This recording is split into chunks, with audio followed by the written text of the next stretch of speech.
Start करते हैं अपन। अपना टॉपिक चल रहा है राजस्थान की सिंचाई परियोजना। इसके बारे में अपन ने कल हल्की फुल्की कुछ चर्चाएं की थी, क्या क्या सिस्टम रहता है, क्या किसे बोलते हैं सिंचाई परियोजना, क्या होता है इनमें, थोड़ा बहुत अपन ने इसके बारे में जाना था। अगर किसी ने वो क्लास नहीं ली है तो प्लेलिस्ट में जाके आप देख सकते हैं। आज अपन स्टार्ट करते हैं नदी घाटी बहुउद्देशीय परियोजना, ठीक है। और इसमें अपन देख रहे हैं भाखड़ा नागल बहुउद्देशीय परियोजना। बहुउद्देशीय से क्या मतलब है, अपन ने कल भी डिस्कस किया था कि जिस परियोजना के दो या दो से अधिक उद्देश्य होते हैं उसे बहुउद्देशीय बोला जाता है। जैसे सिंचाई भी करें, बिजली भी बनाएं, पानी की व्यवस्था भी करें, ऐसी परियोजना। तो आज अपन देख रहे हैं नदी घाटी परियोजना। नदी घाटी परियोजनाओं में अपने सबसे पहले बात करते हैं भाखड़ा नागल बहुउद्देशीय परियोजना की। जो अपनी भाखड़ा नागल परियोजना है, सबसे पहली बात कौन सी नदी पे है, तो ये अपने सतलज नदी पे है, ठीक है। नदी का नाम है सतलज, सतलज, ठीक है भाई। इस परियोजना में कौन कौन से राज्यों का सहयोग है, इसमें पंजाब अपना हरियाणा और अपना राजस्थान। तो 3 स्टेट मिले हुए हैं, पंजाब, हरियाणा और राजस्थान। पीबी यानी पंजाब, एचआर यानी हरियाणा और आरजे यानी राजस्थान। अब इस परियोजना के अगर अपन उद्देश्यों की बात करें, भी इस परियोजना का उद्देश्य क्या है, तो इस परियोजना का उद्देश्य सिंचाई है। इस परियोजना का उद्देश्य बिजली भी है और इसी के साथ साथ मत्स्य पालन भी है, ठीक है। तो बहुउद्देशीय परियोजना तो काफी सारे इसके उद्देश्य हैं। ये हुई बात। अब देखो, ये परियोजना एकदम से बन के तैयार नहीं हुई होगी, पहले इसकी प्लानिंग की होगी, किसी के मन में विचार आया होगा, एक आइडिया आया होगा भी ऐसी कोई चीज हो सकती है। तो अपन इसे थोड़ा हिस्ट्री से कनेक्ट करते हैं, थोड़ी पुरानी बातें जानते हैं। तो जो अपना स्टेट है पंजाब, पंजाब के एक लेफ्टिनेंट गवर्नर हुए, लेफ्टिनेंट गवर्नर, और इन गवर्नर जी का नाम था लुइस डेल, लुइस डेल। तो लुइस डेल के मन में विचार आया भी ऐसी कोई परियोजना चलाई जाए, सतलज के पानी को रोका जाए और ऐसी कोई परियोजना चलाई जाए। तो आपसे पूछ लिया जाए भी भाखड़ा नागल जो परियोजना है, इसका विचार सबसे पहले किसके मन में आया, तो ये विचार आया था पंजाब के लेफ्टिनेंट गवर्नर लुइस डेल के मन में। कब आया भाई ये विचार, 1908 में आया। ये लुइस डेल है क्या, ये एशिया के पहले इंजीनियर है, एशिया के फर्स्ट इंजीनियर, ठीक है। तो याद रखनी है बात। आपसे पूछ लिया जाए भी अपने एशिया का पहला इंजीनियर कौन था, तो आंसर होगा लुइस डेल। तो लुइस डेल ने ये विचार दिया। अब देखो इस पे काम कब शुरू हुआ, क्या सिस्टम हुआ, तो अपने 17 नवंबर 1948, 17 नवंबर 1948 इसकी आधारशिला रखी गई, ठीक है, यानी काम स्टार्ट किया गया। काम स्टार्ट किया गया तो जो अपनी सतलज है, सतलज पर बनाए गए बांध, 2 बांध बनाए गए, ठीक है। कितने बांध बनाए गए, 2 बांध बनाए गए। बांध बन के तैयार हो गए और फिर इनका उद्घाटन भी किया होगा। जब काम पूरा हो गया तो इनका किया गया उद्घाटन, और इसका उद्घाटन किया गया 20 अक्टूबर 1963 को, ठीक है। 20 अक्टूबर 1963 को किसने किया उद्घाटन, अपने पहले प्रधानमंत्री नेहरू जी, पंडित जवाहरलाल नेहरू, इन्होंने किया इस बांध का उद्घाटन, ठीक है। अब जो ये बांध बने, इन बांध के बारे में चर्चा करते हैं। जो 2 बांध थे, ये कौन कौन से बांध थे। पहले बांध की अगर अपन बात करें तो पहला बांध था भाखड़ा बांध, भाखड़ा बांध, नाम से स्पष्ट है भाखड़ा नागल परियोजना है। तो एक तो बांध था इसमें भाखड़ा बांध, ठीक है। अब भाखड़ा बांध के बारे में चर्चा करते हैं। जो भाखड़ा बांध है, ये भारत का सबसे ऊंचा गुरुत्वीय बांध है। आपको ये बात याद रखनी है, भारत का सबसे ऊंचा गुरुत्वीय बांध, गुरुत्वीय बांध। आपसे पूछ लिया जाए भी भारत का सबसे ऊंचा गुरुत्वीय बांध कौन सा है, तो अपना आंसर होगा भाखड़ा बांध, ठीक है। अब ये सबसे ऊंचा है तो कितना ऊंचा है, 226 मीटर ऊंचा है, ठीक है। अब नेहरू जी ने जब इसका उद्घाटन किया तो नेहरू जी ने इनके बारे में क्या कहा, चमत्कारी विराट वस्तु, चमत्कारी विराट वस्तु। आपसे पूछ लिया जाए भी भाखड़ा जो बांध है उसके बारे में नेहरू जी ने क्या कहा, तो नेहरू जी ने कहा चमत्कारी विराट वस्तु, ठीक है। अब एक और झील है गोविंद सागर झील, गोविंद सागर झील। जो ये गोविंद सागर झील है ये भाखड़ा बांध के बिल्कुल पास में ही है। गोविंद सागर झील भाखड़ा बांध के पीछे है। ठीक है, ये बात भी आपको रखनी है याद। तो भाखड़ा बांध है कहाँ पे? बेसिकली हिमाचल में है। यहाँ पे लिख देते हैं HP यानी हिमाचल। दोबारा देखते हैं अपन। भाखड़ा बांध की चर्चा चल रही है, हिमाचल में है, भारत का सबसे ऊंचा गुरुत्वीय हुए बांध है, 226 मीटर ऊंचा है। नेहरू जी ने भाखड़ा बांध के बारे में कहा चमत्कारी विराट वस्तु। गोविंद सागर एक झील है, वो भाखड़ा बांध के पास में ही है। दोबारा देखते हैं अपन। भाखड़ा नागल परियोजना चल रही है, नदी है सतलज, राज्य है पंजाब हरियाणा और राजस्थान। उद्देश्य है इसका सिंचाई, बिजली और मत्स्य पालन। ये विचार आया लेफ्टिनेंट गवर्नर लुईस डेल के मन में 1908 में। 17 नवंबर 1948 को इस पे काम शुरू किया गया।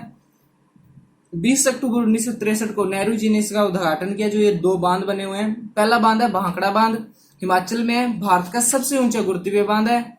चमत्कारी विराट वस्तु की संज्ञा दी इसे नेहरू जी ने। और एक एडिशनल इंफॉर्मेशन, गोविंद सागर जो झील है वो भाखड़ा बांध के पीछे बनी हुई है। ठीक है, तो इतनी सारी बात आपको भाखड़ा बांध के बारे में याद रखनी है। आगे चलते हैं अपन, बात करते हैं नांगल बांध के बारे में। ठीक है, एक बांध और कौन सा है? नांगल। परियोजना का नाम भी तो भाखड़ा नांगल है ना, तो नांगल बांध के बारे में चर्चा करते हैं। नांगल बांध का क्या सीन है? नांगल बांध की बात करें तो पहले तो है कहाँ पे? पंजाब में है। पंजाब में कहाँ पे? पंजाब में एक जगह है रोपड़, वहां पे बनाया गया ये बांध। नांगल बांध है जो पंजाब में है, और पंजाब में एक जगह है रोपड़। इस बांध से 2 नहरें निकलती हैं। जो अपना ये बांध है, इससे 2 नहरें निकलती हैं। एक तो नहर जाती है दाईं तरफ और कुछ नहरें जाती हैं अपनी बाईं तरफ। ठीक है, नांगल बांध है पंजाब के रोपड़ में, इससे 2 नहरें निकलती हैं। कितनी नहरें हैं? 2 नहरें। एक तो भाई चलेगी दाईं तरफ और एक चलेगी बाईं तरफ।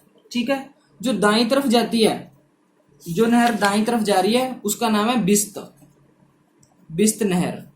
ठीक है, और जो अपने बाईं तरफ जा रही है इस नहर का नाम है भाखड़ा। क्या नाम है भाई?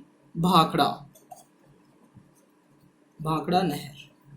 राजस्थान का भूगोल पढ़ रहे हैं तो ये अपने काम की है, क्योंकि ये राजस्थान में आ रही है।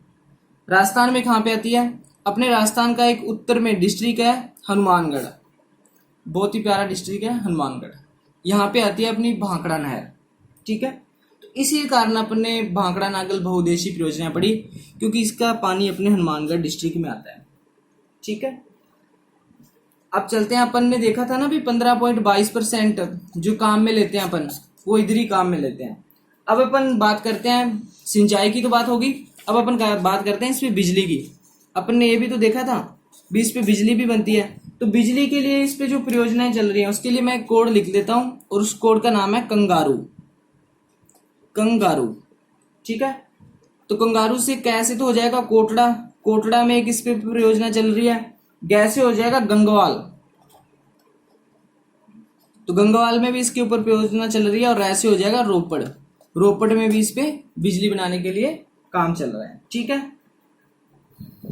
तो बिजली परियोजना की बात कर रहे थे, तो 3 परियोजनाएं चल रही हैं बिजली से रिलेटेड, कोटड़ा में, गंगवाल में और रोपड़ में।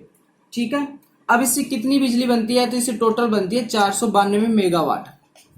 आपसे पूछ लिया जाए भाखड़ा नागल परियोजना है वो कितनी बिजली का काम करती है, तो इसमें से 492 मेगावाट बिजली बनती है। ठीक है, बन गई वही बिजली। अब अपन बात करें राजस्थान की, अपने राजस्थान में कितना काम में आता है इस बिजली का? तो राजस्थान में भाई 227 मेगावाट ये बिजली काम में आती है अपने राजस्थान के। तो ये थी अपनी भाखड़ा नागल परियोजना। आगे चलते हैं और अपन एक नई परियोजना के बारे में बात करते हैं, और उस परियोजना का नाम है रावी व्यास परियोजना। ठीक है, या आप बोल सकते हो रावी व्यास बहुउद्देशीय परियोजना, एक ही बात है। उद्देश्य इसके भी खूब बड़े बड़े हैं। सबसे पहली बात, नदी। तो नदी तो नाम से स्पष्ट है, रावी और व्यास ये 2 नदियां, इनके ऊपर प्रोग्राम है सारा। अब बात करें इन परियोजना में राज्य कौन कौन से शामिल है, तो राज्य वही जो अपन ने पहले डिस्कस किए, अपना एक पंजाब और अपना हरियाणा और अपना राजस्थान, ये 3 स्टेट हैं इसमें शामिल हैं। अब इसका उद्देश्य क्या है? उद्देश्य सिंचाई और बिजली वो तो है ही। मेन उद्देश्य जो आपको याद रखना है, अपनी एक नहर है, अपन ने कई बार बात की है, इंदिरा गांधी नहर परियोजना IGNP को पानी देना। IGNP में पानी की पूर्ति करना। ठीक है, ये है इसका मेन उद्देश्य जो आपको याद रखना है। आपसे पूछ ले जाए रावी व्यास परियोजना का उद्देश्य क्या है, सभी जानते हैं बिजली बनाना उद्देश्य है, पानी देना उद्देश्य है, लेकिन ये उद्देश्य भी हो सकता है। अगर ऐसा ऑप्शन में आ जाए तो फीलिंग नहीं आएगी भी हाँ ऐसी भी कोई बात है। तो इंदिरा गांधी नहर परियोजना को पानी देना इसका उद्देश्य है। क्या होता है, इंदिरा गांधी जो नहर है इसमें शीत ऋतु में यानी सर्दी के दिनों में पानी की कमी आ जाती है। इस कमी को पूरा करने के लिए ये परियोजना है। ठीक है, ये हुई ये बात।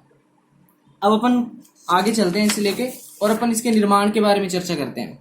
इसका जो निर्माण हुआ कैसे हुआ, निर्माण की अगर अपन बात करें तो इसमें 2 चरणों में निर्माण हुआ। कितने चरणों में, 2 चरणों में। सबसे पहले चरण की अपन बात करते हैं। पहले चरण में क्या हुआ, पहले चरण में जो अपनी 2 नदियां रावी और व्यास, रावी व्यास पर लिंक चैनल बनाया गया यानी पानी को इकट्ठा किया गया, लिंक चैनल। ठीक है, पहले चरण में क्या हुआ, रावी व्यास लिंक चैनल बनाया गया। पहले चरण में रावी व्यास लिंक चैनल बनाया गया। फिर बारी आई दूसरे चरण की, तो दूसरे चरण में बनाए गए बांध। ठीक है, दूसरे चरण में क्या बनाए गए, बांध। और कौन सी नदी पे बनाए गए, व्यास पे।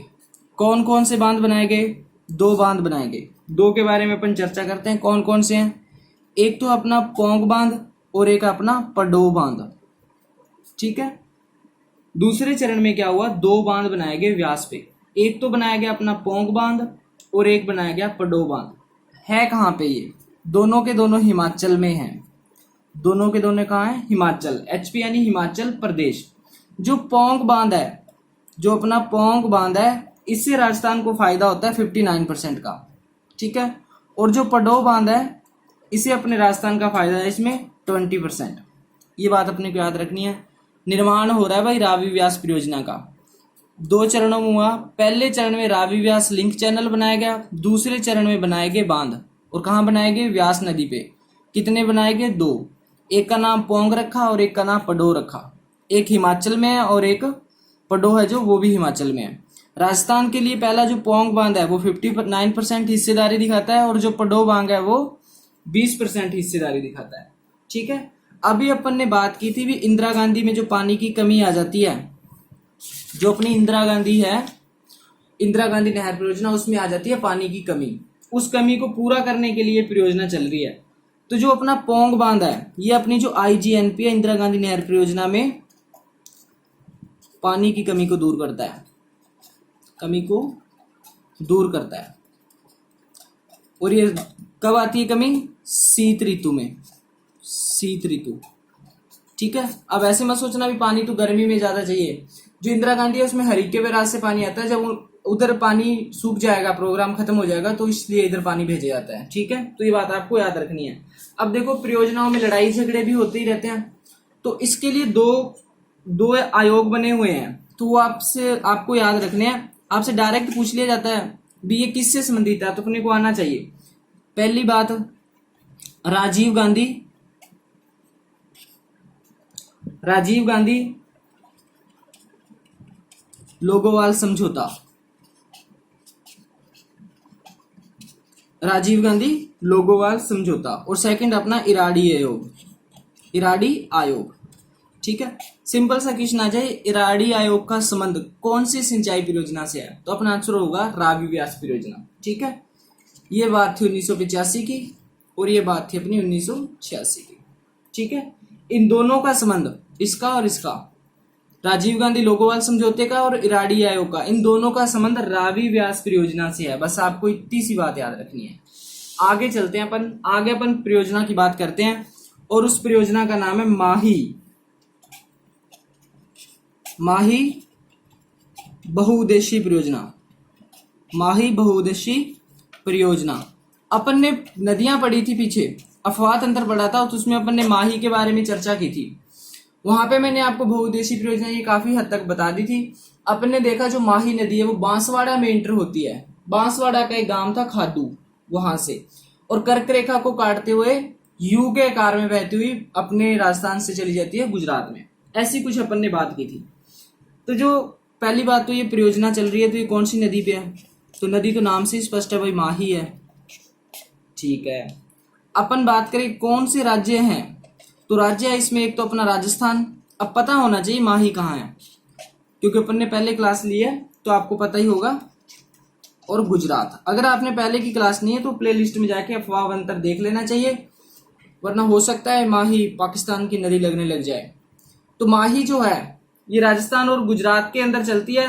2 राज्य हैं, कितना कितना रेशो है इस योजना में, राजस्थान का तो 45% और गुजरात है जो अपना उसका 55%। ठीक है। अब ये परियोजना स्टार्ट कब हुई? 1966 में। ये भी अपने को याद रख लेना चाहिए। राज्य राजस्थान और गुजरात की साझी परियोजना है। राजस्थान का 45% हिस्सा और गुजरात का 55। 1966 में ये प्रोग्राम शुरू किया गया। आगे देखते हैं अपन इस परियोजना में कौन कौन से बांध हैं। इस परियोजना के अंदर 3 बांध हैं। कितने बांध हैं? 3 बांध हैं। कौन कौन से बांध हैं? पहले बांध की बात करते हैं, ए बांध की, तो वो है अपना माही बजाज सागर बांध। माही बजाज,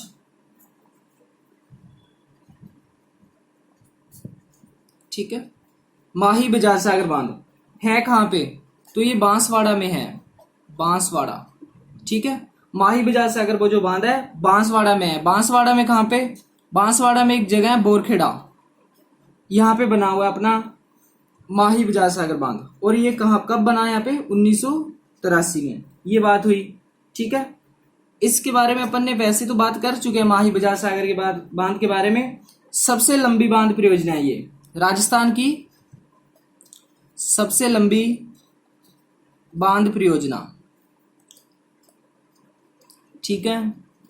आगे अगर अपन बात करें आदिवासी क्षेत्र की सबसे बड़ी परियोजना, आदिवासी क्षेत्र की सबसे बड़ी परियोजना। आपसे पूछ लिए राजस्थान का सबसे लंबा बांध कौन है, तो माही बजाज सागर बांध है। आदिवासी क्षेत्र की सबसे बड़ी परियोजना कौन सी है, तो अपना आंसर होगा माही बजाज सागर बांध। अब देखो बहुउद्देशीय परियोजनाएं चल रही हैं, तो सिंचाई पानी तो है ही और साथ साथ में बिजली भी है। अगर अपन बिजली की बात करें माही बजाज सागर बांध से, तो 140 मेगावाट बिजली बनती है यहाँ पे, 140 मेगावाट। ठीक है। इस पे 3 बांध है ना माही बजाज परियोजना में, माही बहुउद्देशीय परियोजना में 3 बांध है। उसमें अपन ने पहला देखा माही बजाज सागर। दूसरे बांध की अगर अपन बात करें तो दूसरा बांध है अपना कागदी पिकअप बांध, पिकअप बांध। एक दिन अपन ने इंपॉर्टेंट फैक्ट देखे थे नदियों से रिलेटेड, उस दिन अपन ने बात की थी पिकअप बांध के बारे में।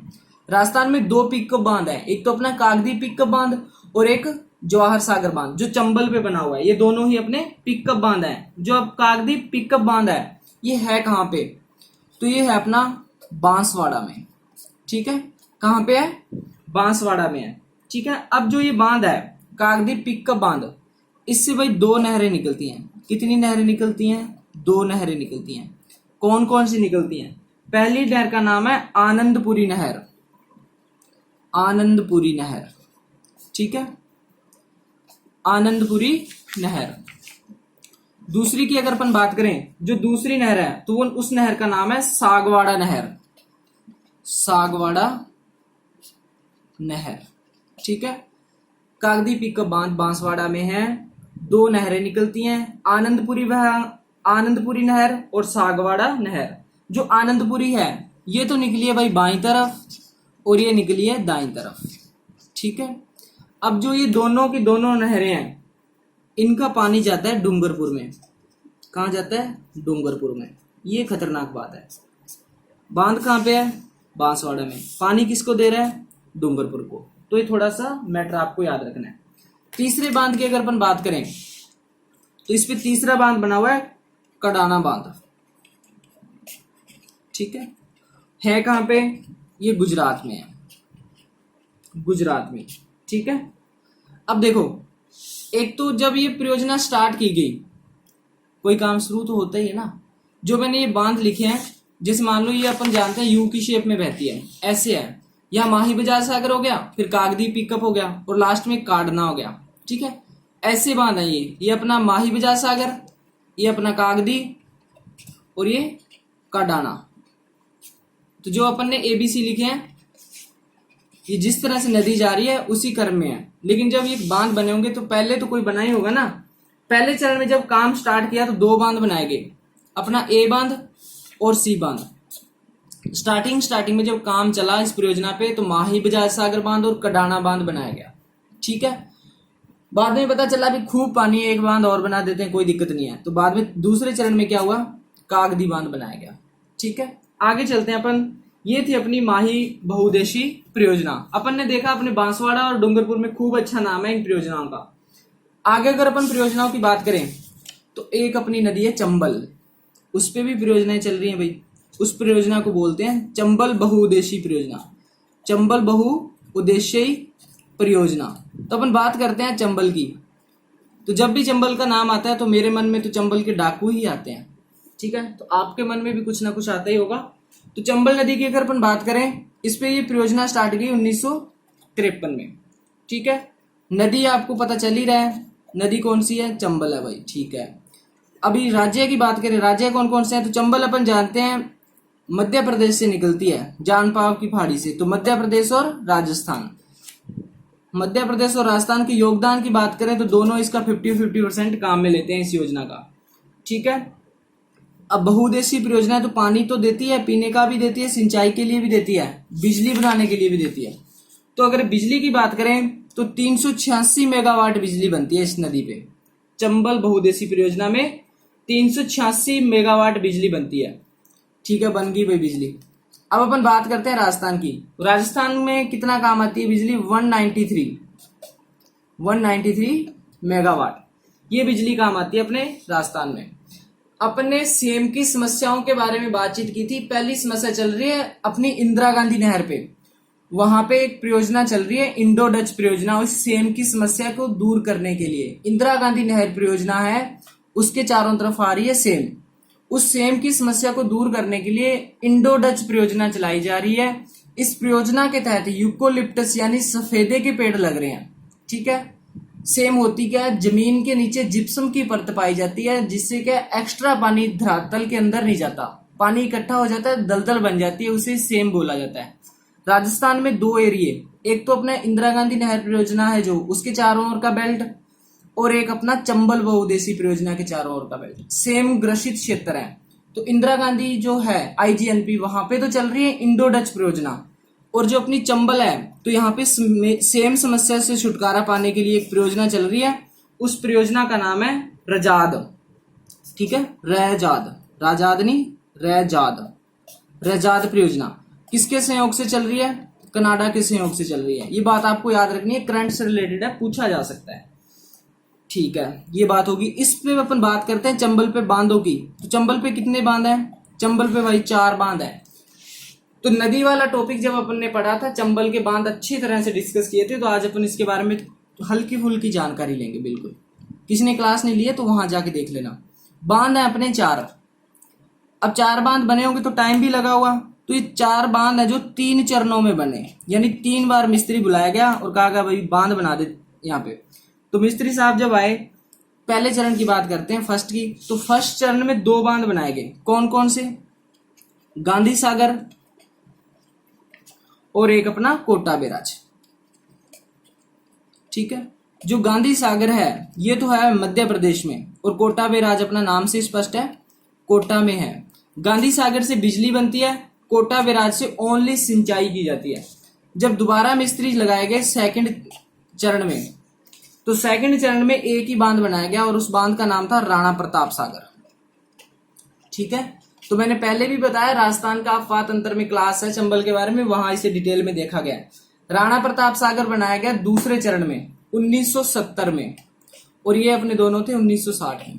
राणा प्रताप सागर चित्तौड़गढ़ में है। ठीक है, जो रावतभाटा न्यूक्लियर पावर प्लांट है, उसे पानी की सप्लाई राणा प्रताप सागर बांध ही करता है। ठीक है, और तीसरे चरण में अपना बनाया गया जवाहर सागर, ये भी एक पिकअप बांध है। अभी थोड़ी देर पहले अपन ने चर्चा की थी। जवाहर सागर बांध है जो कोटा और बूंदी दोनों में फैला हुआ है। कोटा बूंदी, चंबल कोटा और बूंदी की बाउंड्री पे चलती है, इसलिए दोनों में ही है। जवाहर सागर से बिजली बनती है। ठीक है, आगे अपन चले तो मैंने आपको बता, जो ये है ना 3 बांध, गांधी सागर बांध, राणा प्रताप सागर बांध और जवाहर सागर बांध, ये बिजली बनाने के काम में आते हैं, न कि सिंचाई के। इसमें कोटा बैराज बांध अपन ने जो देखा, कोटा बैराज जो कि कोटा में है, इससे सिंचाई की जाती है, बिजली भी सारे काम चलते हैं। सिंचाई के लिए ज्यादा इंपॉर्टेंट माना जाता है कोटा बैराज। अगर क्वेश्चन आ जाए भी चंबल का ऐसा कौन सा बांध है जिसपे सिंचाई की जाती है, तो अपना आंसर होगा कोटा बैराज। ठीक है, अब सिंचाई के लिए यहां से क्या किया गया, दो नहरें निकली हैं, दो टाइप की नहरें निकली हैं, एक बाईं तरफ और एक अपनी दाईं तरफ, बायां और दायां। बाईं तरफ की अगर अपन बात करें तो ये नहरें जाती हैं कोटा और बूंदी में, कोटा बूंदी। दाईं तरफ की अगर अपन बात करें तो दाईं तरफ की जो नहरें हैं वो जाती हैं कोटा और बारां में और प्लस में एमपी में। यहां से 14 नहरें निकाली गई हैं, छोटी छोटी 14 नहरें। कोटा और बारां में जाती हैं 8 नहरें, एमपी में जाती हैं 6 नहरें। कोटा बैराज का मेन उद्देश्य सिंचाई ही है। ठीक है, अब ये जो नहरों की बात करें तो नहरों के लिए एक अपन कोड बना लेते हैं। कौन कौन सी नहरें जो अपन ने 14 लिफ्ट नहरें हैं, 14 लिफ्ट नहरों में से 8 अपने राजस्थान में हैं। अगर इन लिफ्ट नहरों की बात करें तो एक कोड है दीपक, कोड है अपना दीपक आ सोजा, दीपक आ सोजा। ठीक है, बात करते हैं दी से हो जाएगा दिगोद लिफ्ट, दी से हो जाएगा अपना दिगोद लिफ्ट। ठीक है, दिगोद लिफ्ट नहर कहां पे है, ये कोटा में है। पैसे हो जाएगा पंचेल लिफ्ट, पचेल लिफ्ट, ये कहां पे है, ये भी अपनी कोटा में है। ठीक है, कैसे हो जाएगा दीपक वाले, कैसे कैसे हो जाएगा कचारी लिफ्ट, कचारी लिफ्ट। ठीक है, आ से हो जाएगा आंता, आंता लिफ्ट, आंता लिफ्ट नहर। ठीक है, एक हो जाएगा आ से ही आंता माइनर लिफ्ट नहर, आंता माइनर लिफ्ट नहर। सो से हो जाएगा सोरखंड, सो से हो जाएगा अपना सोरखंड। जैसे हो जाएगा जालीपुर, जैसे हो जाएगा अपना जालीपुर। ठीक है, जो जालीपुर है ये अपनी कोटा में है, इससे ऊपर ये सारी कहाँ है, बारां में। ठीक है, तो ये थी कुछ इसकी लिफ्ट नहरें। चंबल के बारे में ऑलमोस्ट बात अपन ने यहाँ पे भी कर ही लिया। अगर कुछ बचा है तो आप वो क्लास ले लेना, उसमें और भी ज्यादा है। ये थी अपनी नदी घाटी बहुउद्देशीय परियोजना। नदियों पे जो परियोजनाएं बनाई गई हैं, इंपॉर्टेंट परियोजना जो राजस्थान में काम आती हैं, वो अपन ने देख ली हैं। अब अपना बचता है इसमें नहरों वाला प्रोग्राम भी। जो नहरों पे बहुउद्देशीय परियोजना जैसे गंगा नहर है, इंदिरा गांधी नहर है, सबसे बड़ी इंदिरा गांधी ही है, इसकी शाखाएं लिफ्ट नहरें ऐसी बातें हैं, राजीव गांधी, नर्मदा नहर, ये बातें अपन करेंगे कल की क्लास में। आज के लिए बस इतना ही। जय हिंद, जय भारत।